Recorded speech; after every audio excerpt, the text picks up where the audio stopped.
Hi, my name is Professor Rajan Akalu, and I'm your course instructor for IT Security Policy. In this introduction, I'll just provide you with an overview of the course and what you can expect to learn in the course. Now, this course is about the role and importance of security policy and procedures. You'll learn about how to develop strong policies and procedures and how to apply policy and procedures, as well as analyzing and identifying weaknesses in existing policy. It's a very important course for involvement in the private sector, public sector. All companies require procedure development in order to know what to do and when to do it in an organization. So by the end of the course, you should be able to identify how policies are used to prevent certain security risks. You will be able to write or overhaul a policy. You'll know something about how to increase the chances of your policy being adopted. There's a lot of psychology that's involved in policy. Remember, you're trying to change human behavior, which isn't always straightforward or easy. And then you'll know something about what mistakes there are in writing policy, and that's related to analyzing a policy, of course.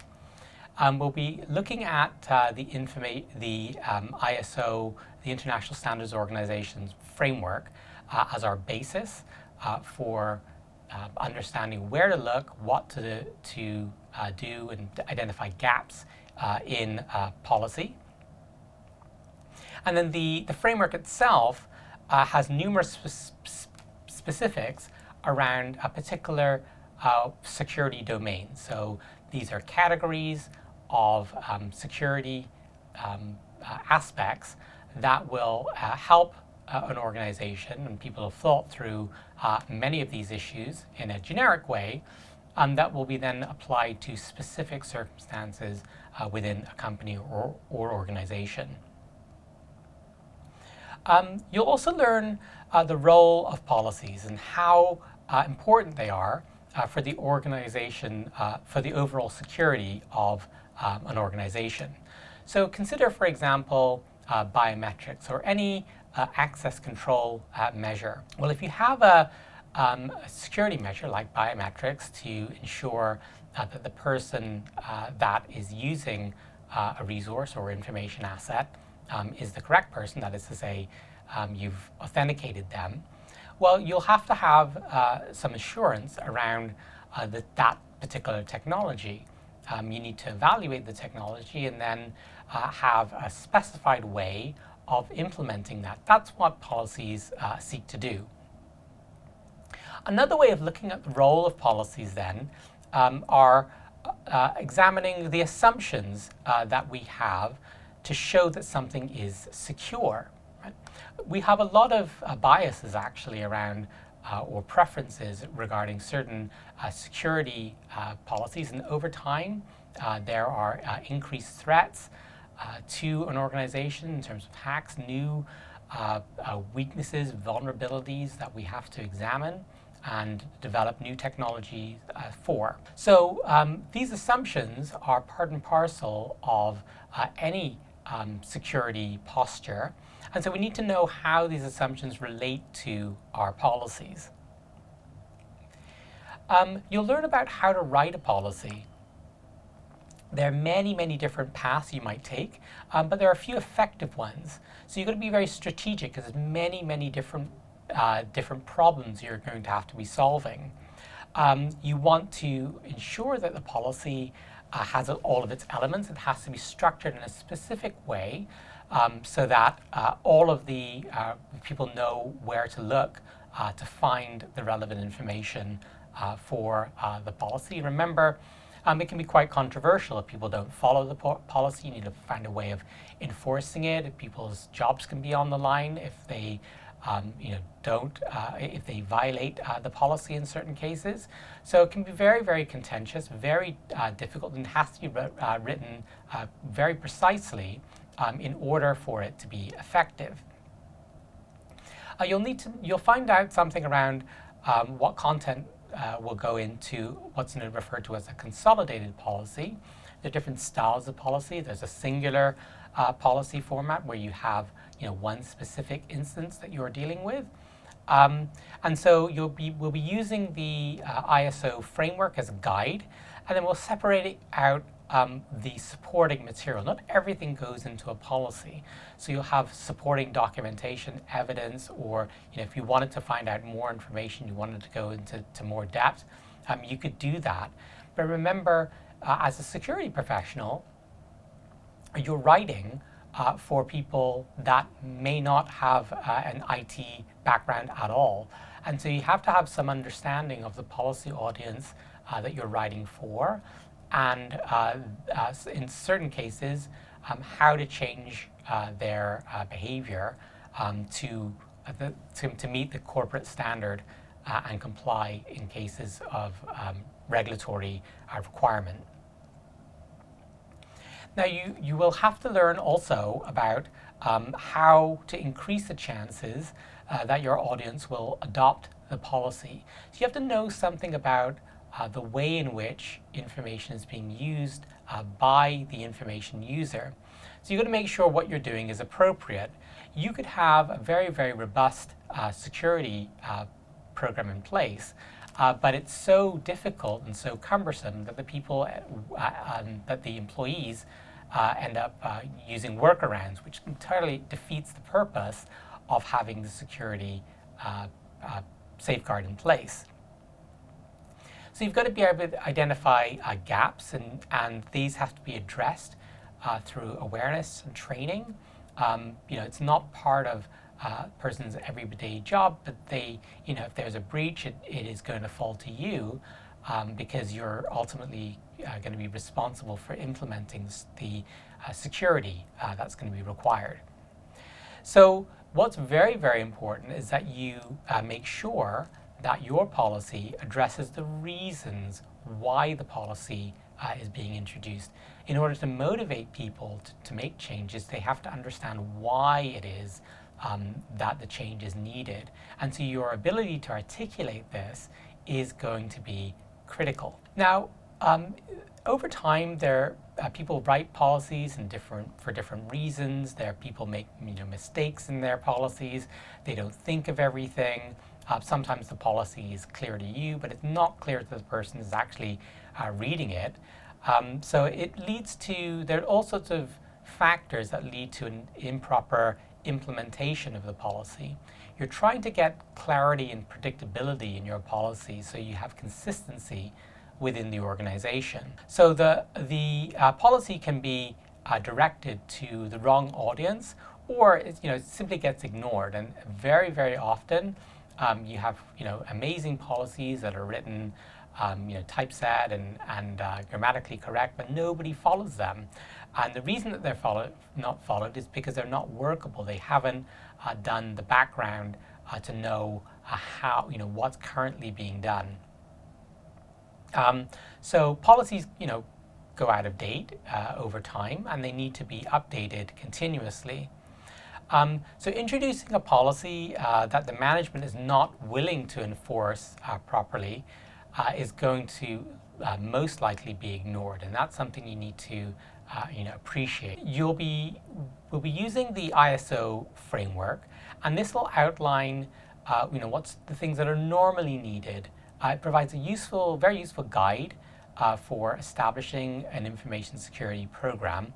And it's a really useful way of organizing the policy. Many different domains, many different problems, some things you may have not thought of that somebody else already has, and then you can build upon that and tailor it to the organization. So using, complying with the ISO standard is useful because then you can say that you conform to the regulation, that you comply with the standard, and that's a shorthand way of communicating to other organizations such as the government or other third parties that you may be working with that you in fact your organization complies. There are going to be a lot more specifics around particular domains. We'll look at asset classification and control. We'll look at personnel security. physical and environmental security, communications and operations management, access control, so who gets access um, uh, under what reasons they are able to have privilege to make use of certain data within the organization. Not everybody has to have access to all the information contained within an organization. We'll look at software development and maintenance, and then finally business continuity. So you should be able to answer questions about certain scenarios. We'll look at a number of different scenarios, business scenarios, where you have a security threat and you need to identify the policy statements that would prevent that from happening, right? And you need to know which domain this policy is going to fall under. So you need to locate the policy, locate the domain, and then determine whether or not the policy and procedures that are established are sufficient to deal with that particular security threat.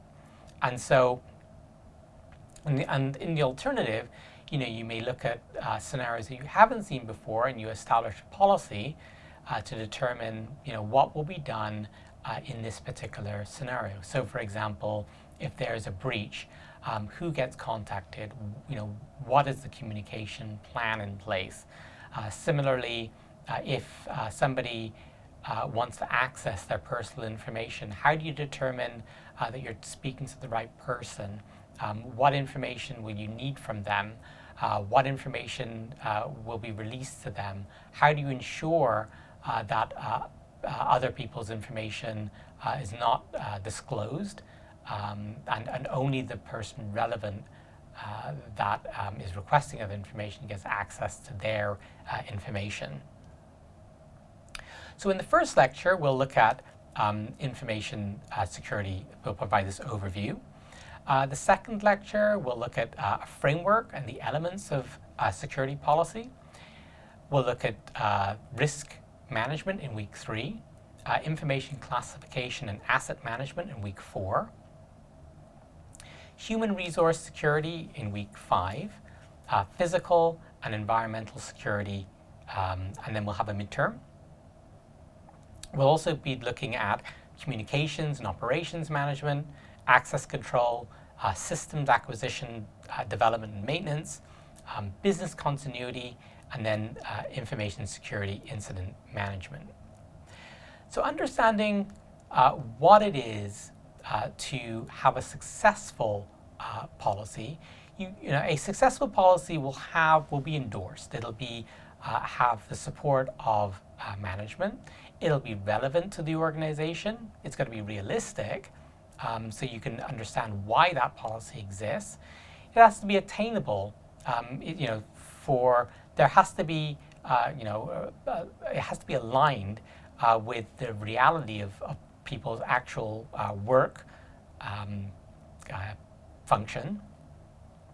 It also needs to be adaptable to accommodate change. It has to be enforceable, so we need to know if somebody's violated the policy, and then it has to be inclusive. It has to involve the relevant policy audience and all the relevant parties.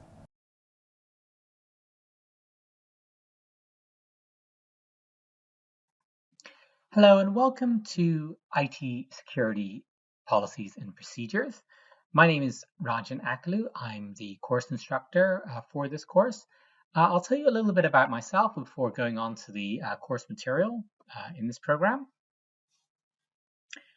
I have been teaching at FBIT for about 10 years. My primary courses are law and ethics and information privacy law.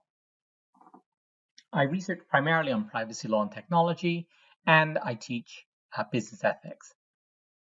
So I've been working a lot on issues of privacy and security, and privacy or information security policies is a really important topic for your work as IT security professionals.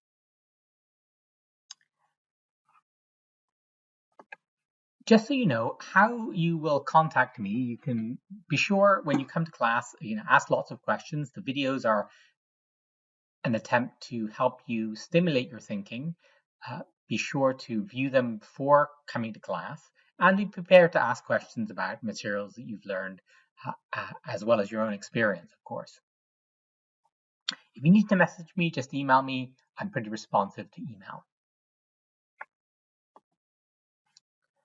So what will you learn in this course? Well, this course is basically about the role and importance of security policies and procedures. Why are we doing what we are doing? Why do you need policies? It will help you develop strong policies and procedures as you go into organizations and figure out how their internal processes will be established, how to apply them, and also how to identify and analyze weaknesses in various existing policies. That's also important. There are always new threats, new opportunities to improve efficiencies within an organization, changes in legislation. All of these things require an ongoing process of development, policy development. But we need to know something about what a security policy is. And it's essentially a document that states an organization's plans to protect that organization's tangible, meaning physical, and intangible information. So tangible are things that you touch, things that are measurable, things like facilities, hardware, supplies. Whereas intangible assets, arguably more valuable in some ways, include intellectual property, customer information, and internal communications.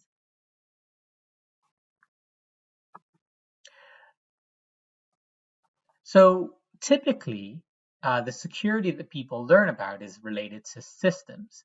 However, information lives in many places, and that's where it becomes difficult for us, because we need to figure out the people, the systems, the paper that this information is on. So no set of technologies will cover all of these things. It's not possible. So what you need are policies that direct how the information is going to be protected, used, and disclosed in the course of the activity of the organization.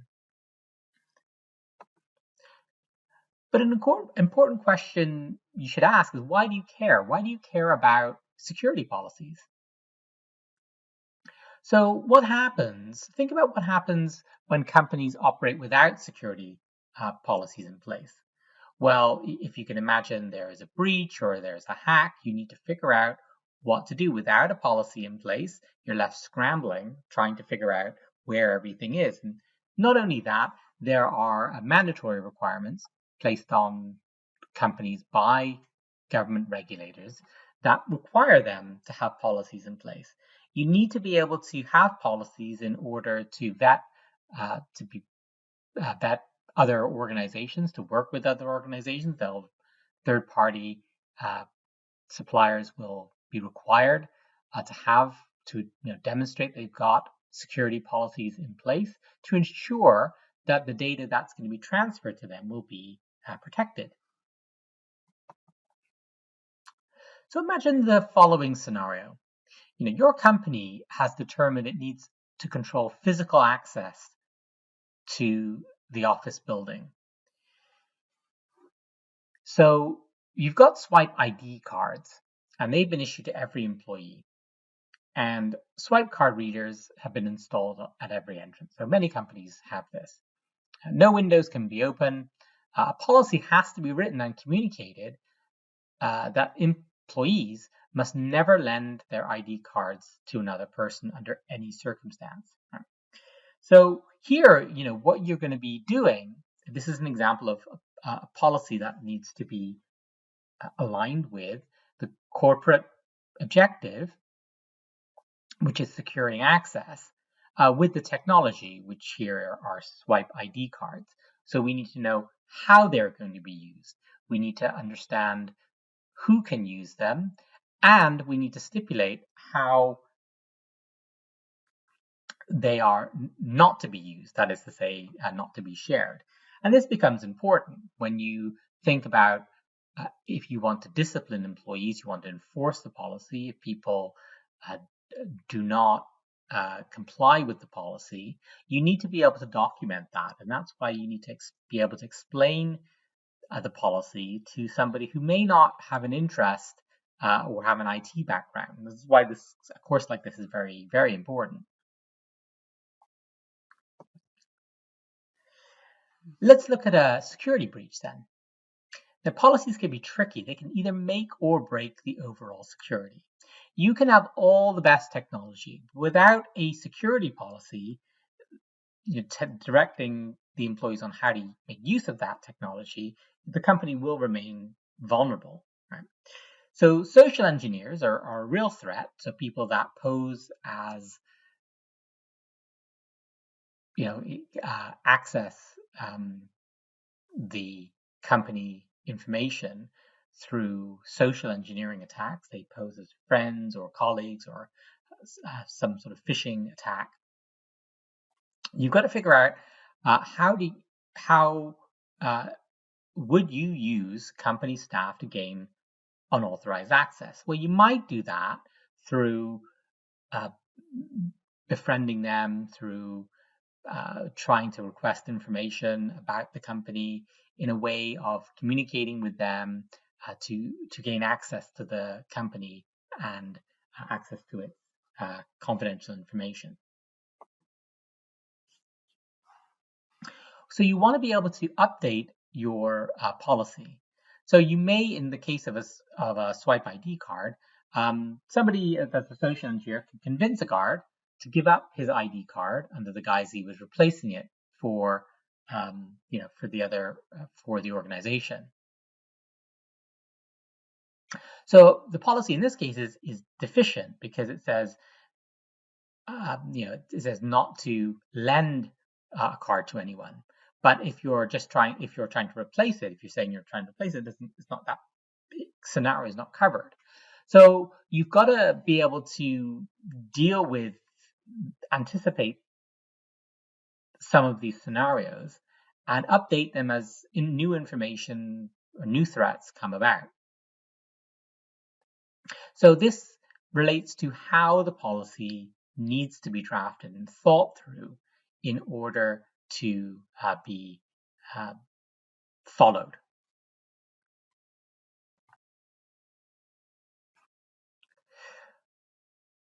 Who does security policies affect? Well, they affect practically everyone, every business, any organizations. The university has policies in place. The employees, customers, partners, vendors, everybody actually, right? That are affected by security policies. In some ways, a big area actually, not well studied, in fact, but it's a very, very useful job opportunity within in the IT security field. Well, who writes these policies? Well, this could be a future career for you that you're looking at right now, actually, because there are many people that are involved with policy writing. I do it as a lawyer, but there are security managers that do it, security officers, people that contractors that specialize in policy writing. Many companies have to do this in order to understand their internal operations. And you can imagine in complex organizations, this can be a challenge.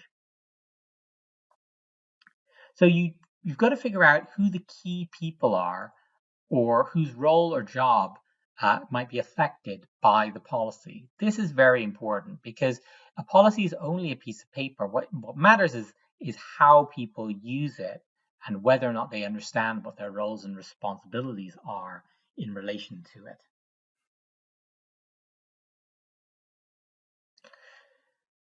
So security policies are going to be used by security management.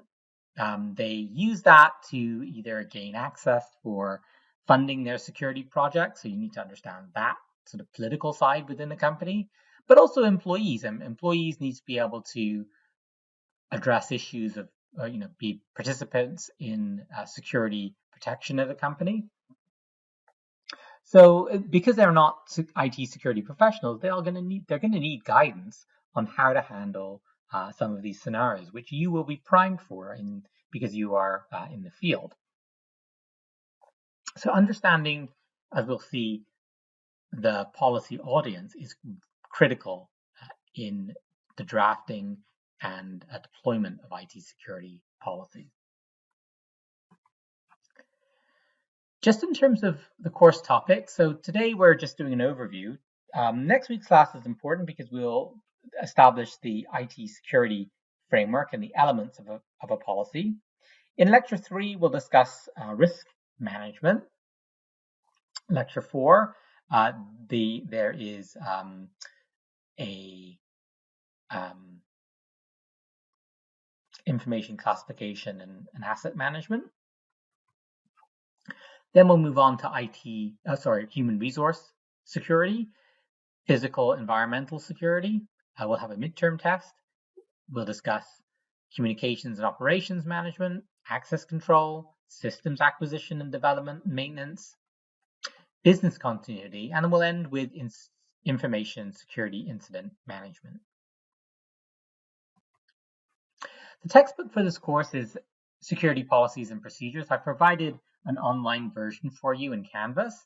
There will be some additional readings and you'll be assigned those during the course.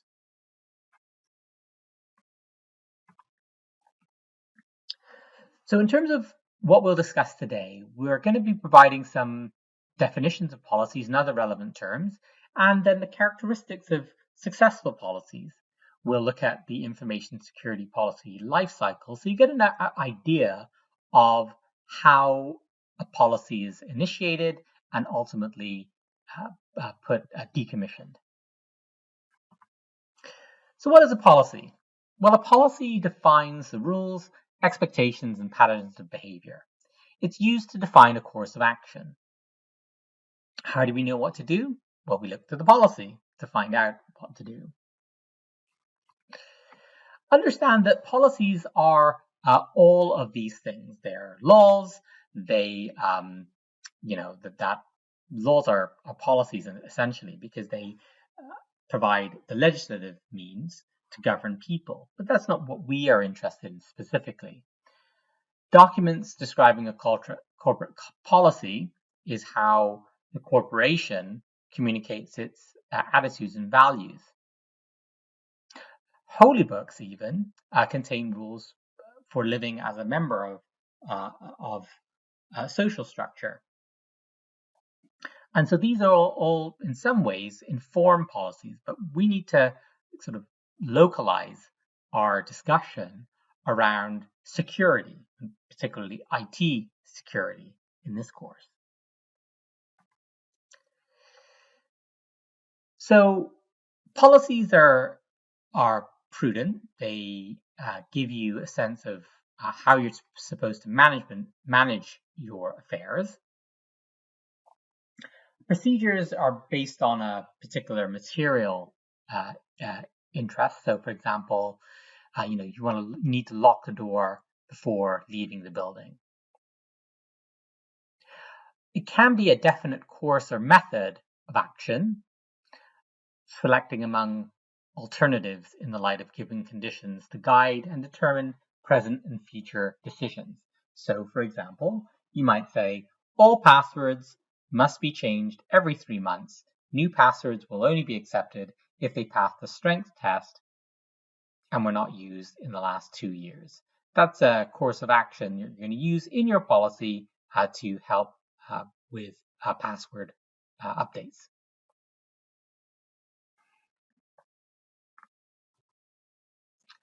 What do we mean by information security policy? Well, it's a document that states the organization's plans to protect the organization's tangible and intangible information assets. That's what we're most interested in. We can also think of security policies as institutional memory. Policies transcend the current personnel and act as a written memory for how things should operate and how people should behave, both internally within the organization and outside of the organization. So policies are necessary because people change jobs, they change positions within the company. You need to figure out how to build upon the work that's already been done. That's why you need policies. So some goals that you would want to stress or focus on when you're dealing with information security policy is requiring people to protect information assets or systems. You want to ensure compliance with legal and regulatory requirements, and you want to maintain an environment that supports the organization's guiding principles. But that obviously requires you to know what those principles are. So these are super important for the day-to-day operations of any large or even small company.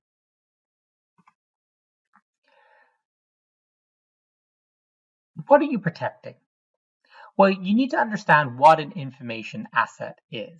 So information can be understood in a simple way as data with context or meaning. An asset is a resource that has value. So an information asset is the term that we use to apply to information that the organization uses to conduct its business. So this can be things like customer data, business plans, intellectual property, IT information, financial documents. All of those things are information assets. What information needs protection? So to protect information, we must first know what information we are protecting and where it is. That's not a trivial question, in fact. In large organizations, sometimes we don't know where the information is being stored. So we need to understand the places where information can exist and the state of that information. Is it being stored? Is it being processed? Is it being transmitted, for example? So in this table, we have information systems, so things like that, and they can be stored on hard drives. They're processed by servers, and they're transmitted through either wired or wireless networks. And so imagine how the information, where it is and what it is that we are protecting. What does an information security policy look like? Well, this gives you a bit of an idea, a bit of a flavor of what an information policy looks like. And you'll see this repeated quite often within the course. It'll say what the objectives are, what the purpose is, the audience. It'll give you a substantive description of the policy, any exceptions, and importantly, disciplinary actions for failure to comply. Now, if you were trying to figure out if whether or not your policy is successful, you'd look to criteria something like this. You would say, okay, well, is it endorsed? Does it have support of management? Sometimes it doesn't, actually. That's can be very difficult. Is it relevant? Is it something that the company needs? Is it realistic? Oftentimes people have this aspirational idea with policies, and that's not great because you need to be very practical when you're dealing with policies. Is it attainable? Is it adaptable? Can it change to different circumstances, different technologies, different changes in regulation? Can you enforce it? And then is it inclusive? Does it include the relevant parties?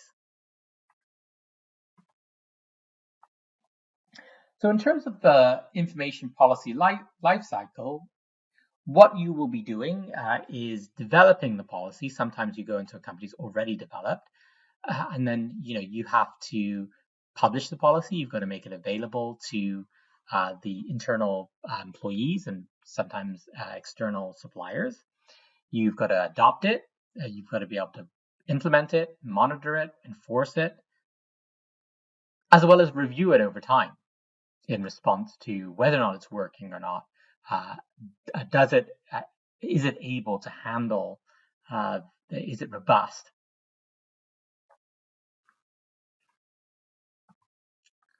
What does policy development look like? Well, there's planning. You have to identify the need or the reason for the policy. There's a research involved. You've got to identify the policy requirements, determine whether or not they agree with relevant laws or obligations. There's the writing aspect of it. There's vetting. So you've got to test or review the policy or consult with other business units within the company. You've got to get it approved, and ultimately you have to have the policy authorized by executive management so that the policy is agreed to. Policy development has to consider many things. Sometimes people resent having a new policy because they don't want change to their existing work load. Sometimes you've got people that don't necessarily want to share how they do their work because they want to maintain their position of importance within a company. So you got to think carefully around how people will be affected by this policy and how they'll perceive the policy. So this, you've got to deal with people, and you've got to think through the psychology of policies, as it sometimes is referred to. So there's a psychology aspect of policy, because you're trying to get people to change their behavior, and that's not always easy or straightforward. Now think back to when you were a child and you had to follow a rule that you didn't think was fair. Oftentimes you're going to ask why, and if you get a response like "because I said so," that's not great, because it's not. Sometimes it doesn't give you, as you get older, it does give you a basis for understanding why the rule is in place. And this can be a cause of frustration if not dealt with appropriately. And then oftentimes you will engage in acts of outright disobedience or workarounds. And this happens with employees, in fact, too. So you've got to always think about the policy motivation. Why are we doing this? It's always a relevant question, and you should always be considering it in your development of and writing and dissemination of a policy.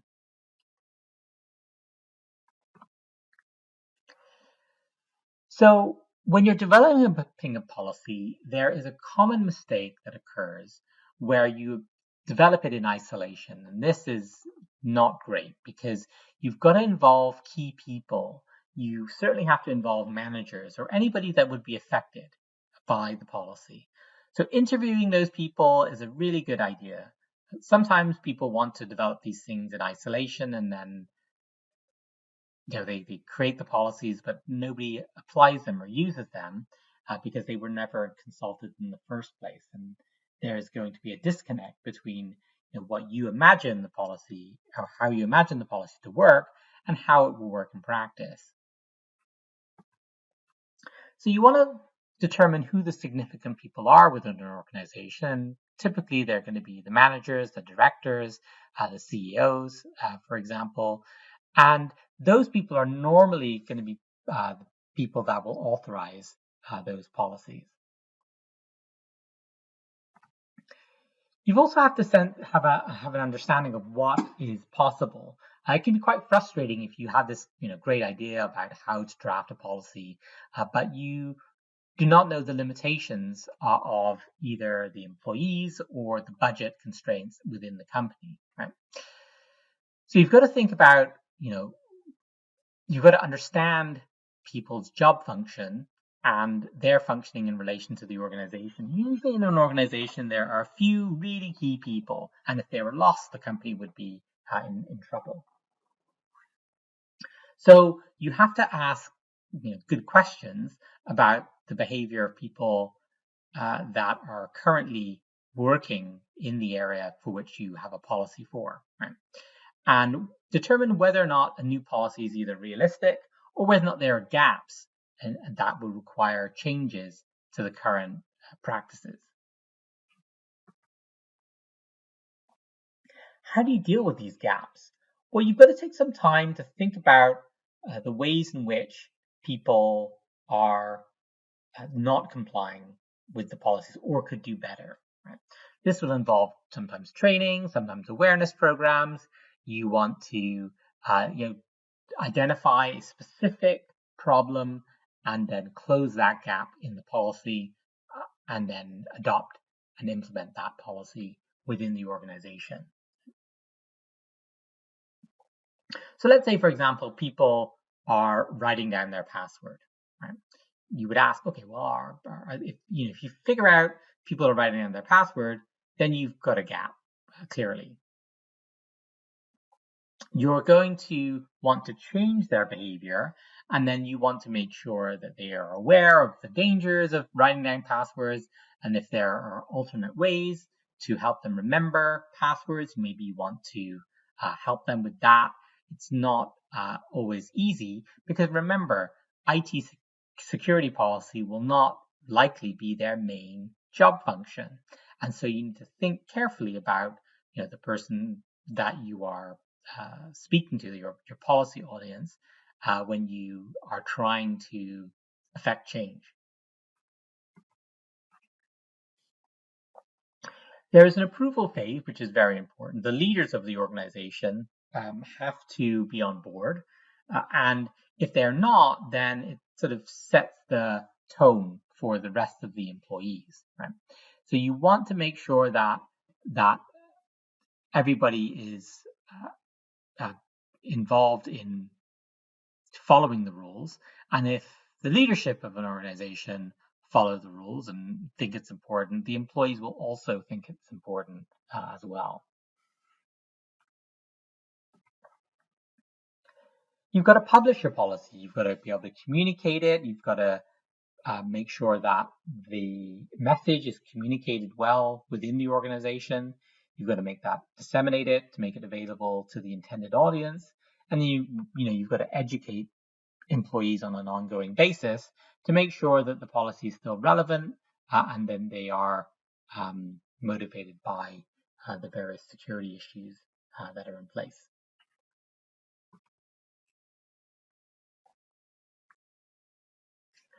Policy should explain to affected employees why they have to adhere. This is very important. The best way to do this is through awareness and training programs. There's a big job within companies to get people, once you've identified gaps, to get them to become aware of the gaps that have been found by, in interviews.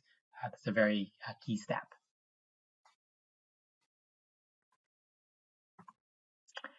However, you've got this two-wall challenge, as you might say. First, you've got a lack of awareness. And then second, you've got a lack of awareness of the lack of awareness, the sort of unknown unknowns. People don't know what they don't know. It can be super dangerous because they are simply unprepared. And sometimes that's willful, I have to say. Most people that use the internet have no idea of the threats that exist on the internet, actually.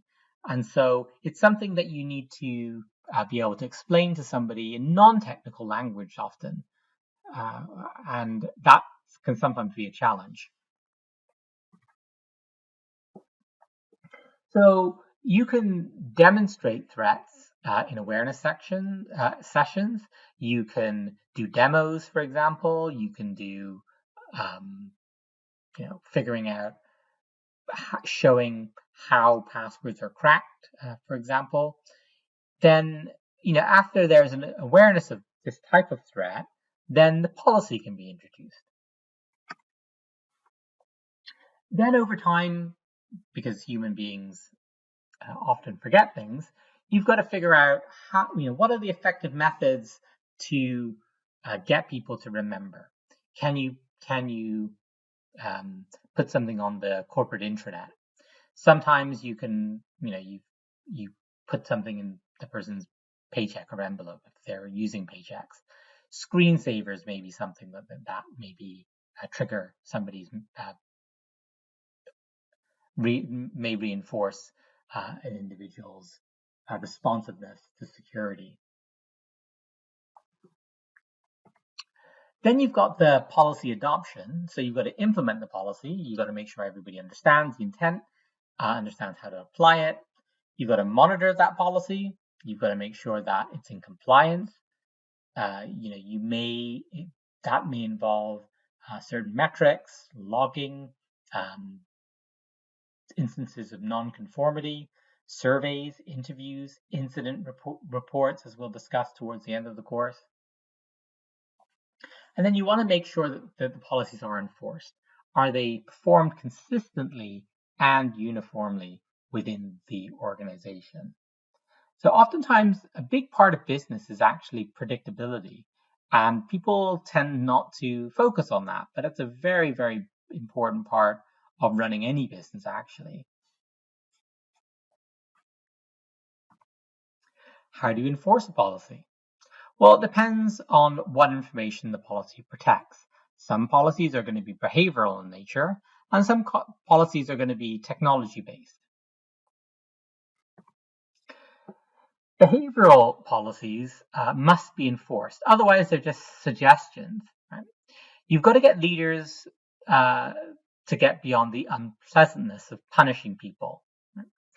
Oftentimes, there are people that will simply there's no other option but to discipline them for failing to comply with the security policy. So you've got to be able to communicate the policy clearly, and you've got to make the discipline related to the critical nature of the information that the policy was written to protect. So if they're dealing with sensitive information and there's a security breach for their failure for not following the policy, that's a bigger deal, right? So you want to make sure that the process here is very clear, very consistent, and treats everybody in the same manner. Otherwise, you can be sued for unfair dismissal or termination, if you've terminated the employee on this basis.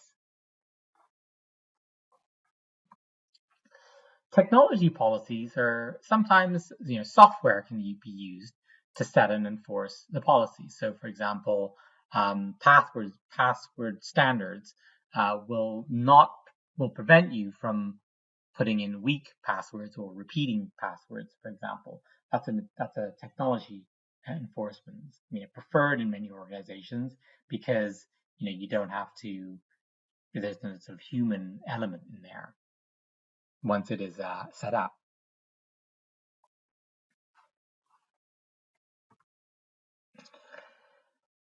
Then you've got to figure out changes in the environment. Now, what happens if there's a change in technology? What happens if there is a change in the senior level personnel for which the policy has been built around? What happens if you have been acquired by another company? If your current company deploys a new product or new service or goes into a different line of business, when these change drivers are encountered, you've got to reassess the policies and procedures because it'll also involve the key people. You want to keep your policy up to date. You're going to be constantly reviewing those policies in response to changes. And sometimes you have to discontinue the policy because they're no longer relevant. So you've got to also review your policy. You've got to get feedback. You've try to get feedback from people both internally within the company and externally. And sometimes you need to either reauthorize or retire a policy if it becomes outdated. So just in terms of a summary for today's lecture, these are some questions you should think about as you are reviewing the lecture, reviewing your notes, reviewing the class, because this will come up in your midterms and exams. When developing a policy, how would you identify its gaps? What is the relationship between gaps and the psychology of policy? Third question is, how would you address gaps when introducing a policy? And then thirdly, what is the most important thing that leaders should do to help with the general acceptance of a policy? So those are summary questions that you can think about, will help you study, and I look forward to speaking with you in the next lecture. Thanks.